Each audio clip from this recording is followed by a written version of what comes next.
السلام عليكم ورحمة الله وبركاته. الشقة اللي قدام حضراتكم دي في محطة المساحة، الدور ال 12، برج أسانسير. هي آخر دور. الشقة زي ما حضراتكم شايفين كده، شقة متهوية وفيو بحري بدون أي مجرح على الإطلاق. شقة سعرها جميل. احنا شفنا الريسبشن ده على الشارع. دي غرفة واسعة اهي زي ما حضراتكم شايفين على الشارع برضو.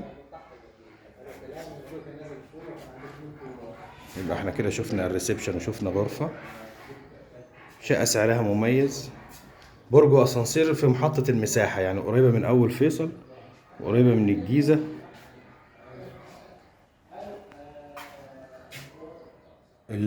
ده المطبخ وده الحمام. زي ما حضراتكم شايفين احنا مش منورين اي نور، شقة منورة طبيعي. دي الغرفة، يعني شقة فيها حوالي 120 متر. دي الغرفة التانية، ودي الغرفة التالتة برضو زي ما حضراتكم شايفين منورة بدون اي مجرح على الاطلاق.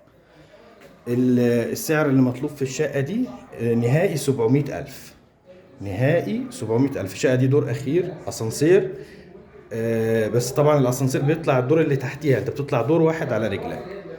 والسعر اللي مطلوب 700,000 نهائي كاش في محطة المساحة، أول فيصل خالص، متفرعة من شارع المساكن عند مدرسة حمزة، وقريبة جدا جدا من شارع فيصل الرئيسي.